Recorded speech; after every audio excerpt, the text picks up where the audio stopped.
Merci de votre fidélité à Télésud et bienvenue dans cette nouvelle édition de l'entretien du jour. Nous parlerons tribalité avec M. Covalin Tibinda Kwangou, qui est auteur d'un livre blanc sur la question livre blanc sur la tribalité. Je crois qu'il y a un an que vous l'avez fait paraître ce livre, ou du moins que vous avez tenu une rencontre sur la tribalité. Tout à fait. Au Palais Bourbon, le 27 mars de l'année dernière, nous avons tenu une très grande rencontre sur le thème tribalité et développement à l'occasion du cinquantenaire des indépendances. D'accord. Alors, entre 2010 et 2011, 2010 c'était l'année de cette célébration des cinquantenaires des indépendances africaines. Est-ce que vous avez eu le temps entre les deux, entre le cinquantenaire et cette autre échéance où vous parlerez de redistribution de richesses? Cette année, nous allons parler de redistribution de richesses, le 26 mars à l'Assemblée nationale. Et qu'est-ce qui a guidé le choix de ce thème? Le choix est guidé par le fait qu'on se rend compte que dans nos pays, nous n'avons pas réussi à construire de véritables nations et qu'à l'intérieur de nos États, la redistribution de richesses est vraiment quelque chose qui n'existe pas.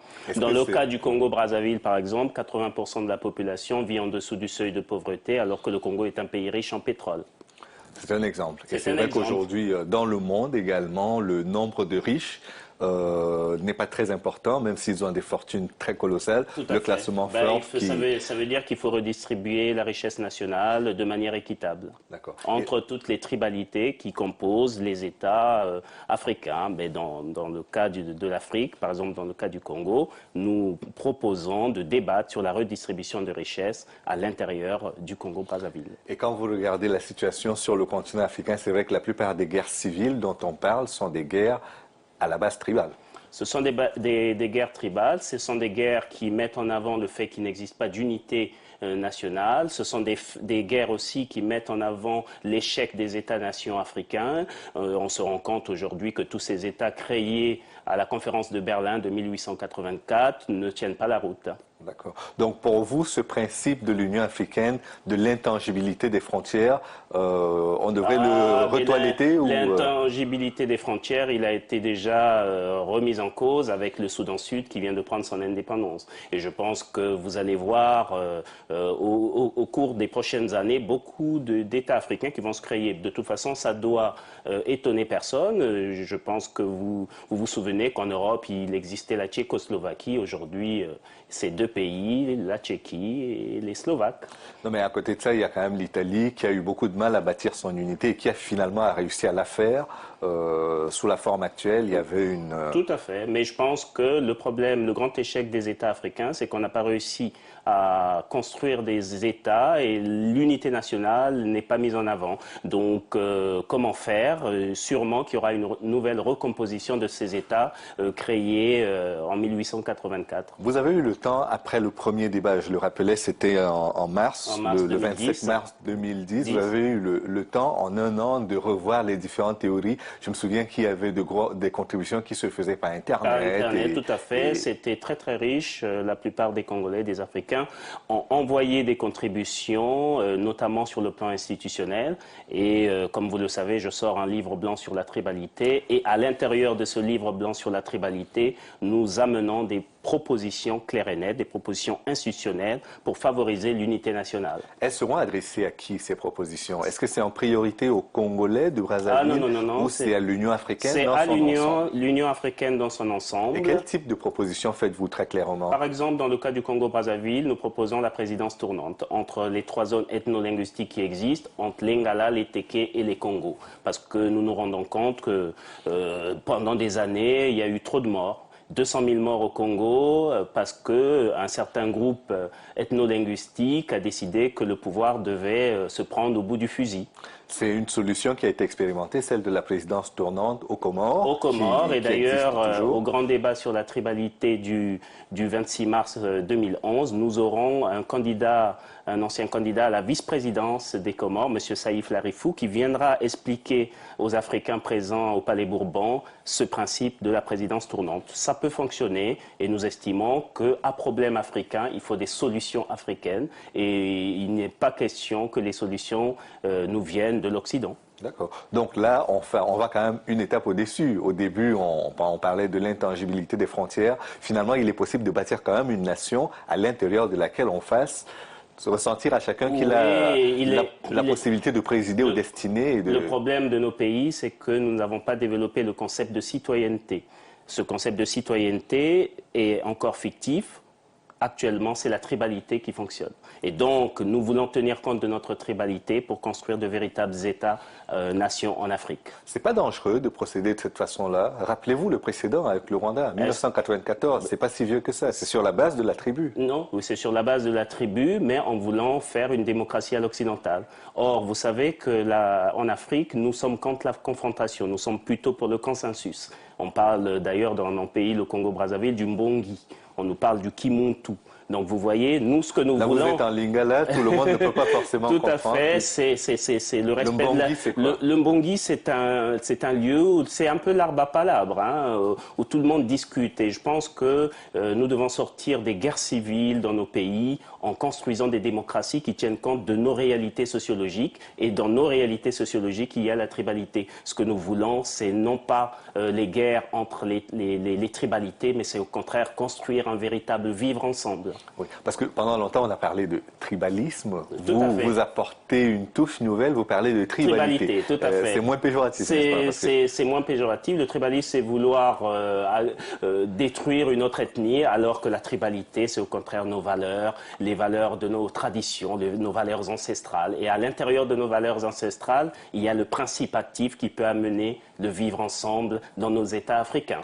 Parce que quand vous voyez au Congo-Brazzaville, puisque nous avons abondamment parlé du Congo-Brazzaville, vous voyez au Congo-Brazzaville aujourd'hui la situation telle qu'elle se présente. Très catastrophique. Sur le plan de l'unité nationale, c'est catastrophique. D'accord. Et vous pensez que ça peut être un élément pour que tout ce qui s'est passé au nord de l'Afrique, et qui continue de se passer d'ailleurs au nord de l'Afrique, puisse avoir une prise sur vous? Ça peut arriver? Ça peut arriver, mais le plus important, c'est que nous construisions des États, que nous construisions des démocraties qui tiennent compte de nos réalités sociologiques. Nous ne voulons plus que des gens restent au pouvoir 36 ans.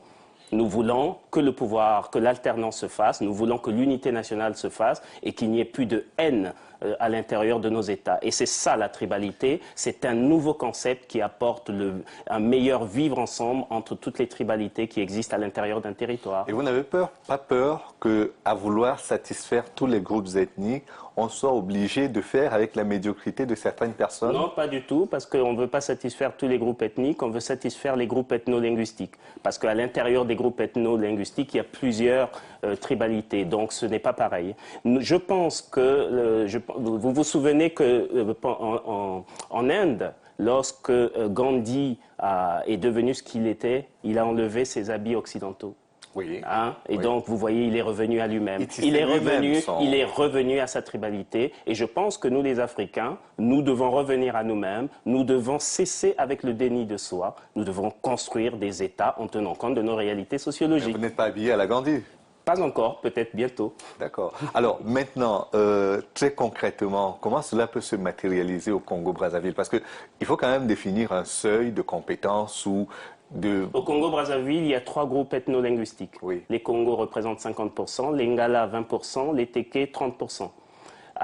Aujourd'hui, un groupe ethno-linguistique s'est emparé du pouvoir en utilisant la force. C'est pas la majorité. C'est pas la majorité, ils sont minoritaires. Mais s'ils arrivent à se faire... Vous avez 2 paradoxes. Oui. Un paradoxe des minoritaires qui peuvent prendre le pouvoir que par la force, et vous avez un paradoxe des majoritaires qui sont demandeurs de démocratie à l'occidental, et on voit bien que ça fonctionne pas. Donc il faut trouver un système qui fasse que tout cela puisse fonctionner, et c'est pour cela que nous apportons une nouvelle touche à travers la tribalité.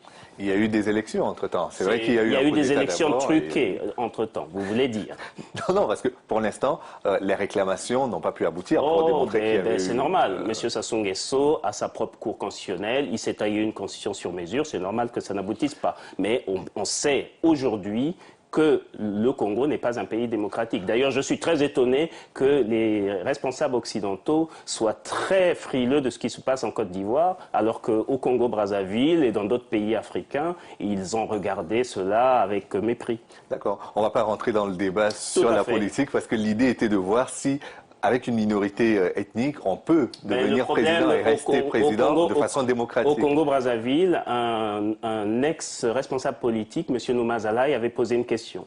Et il avait dit, avec un Nord démographiquement faible, comment un fils du Nord peut arriver au pouvoir? Et ils ont trouvé une solution, c'est par le coup de force. Et nous disons, un fils du Nord pourra arriver au pouvoir avec la présidence tournante. Et vous voyez, c'est une solution plus pacifique qui évite 200 000 morts au Congo-Brazzaville. Mais cela dit, en République centrafricaine, on a Bokassa qui était devenu président en venant d'une minorité. On a tout près de nous, parlions du Rwanda. Oui. Le Rwanda est gouverné par une minorité aujourd'hui, par les Tutsis. Oui. Et c'est démocratique.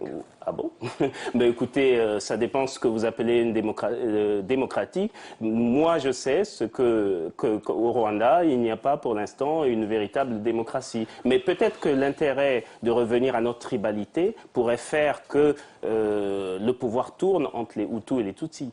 Vous voyez, ça serait peut-être, ça favoriserait l'unité nationale et ça empêcherait que des gens restent au pouvoir 40 ans. Et vous voyez, en Afrique, on a des dictateurs. La limitation des mandats devrait d'ailleurs jouer et je pense que si chaque groupe ethno-linguistique arrive à accéder aux destinées de l'État, ça peut favoriser la construction de véritables États-nations en Afrique. Parlons maintenant du 26 mars 2011, qui est l'échéance à venir par rapport à ce débat sur la tribalité. Grand débat sur la tribalité, sur le thème tribalité et redistribution des richesses. Comment redistribuer la richesse nationale à l'intérieur des sociétés, dans les sociétés pluriethniques. D'accord. Et donc, le rendez-vous, c'est à l'Assemblée nationale, au Palais Bourbon. On fait intervenir des hautes personnalités africaines, européennes, Saïd Larifou, Martin Ziguélé, de la République centrafricaine, M. Benoît Koukébéné, ancien ministre du pétrole du Congo. On fait intervenir Gaston Kellman, ancien conseiller auprès du ministre Besson. Donc, vous voyez, il y aura un aéropage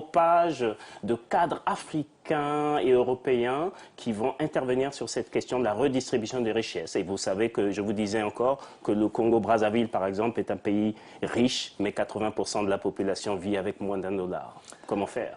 Il faut redistribuer. Il faut redistribuer. Et le plus important pour nous, c'est que vous avez remarqué que la plupart des États africains utilisent des solutions qui viennent d'ailleurs, du Fonds monétaire international.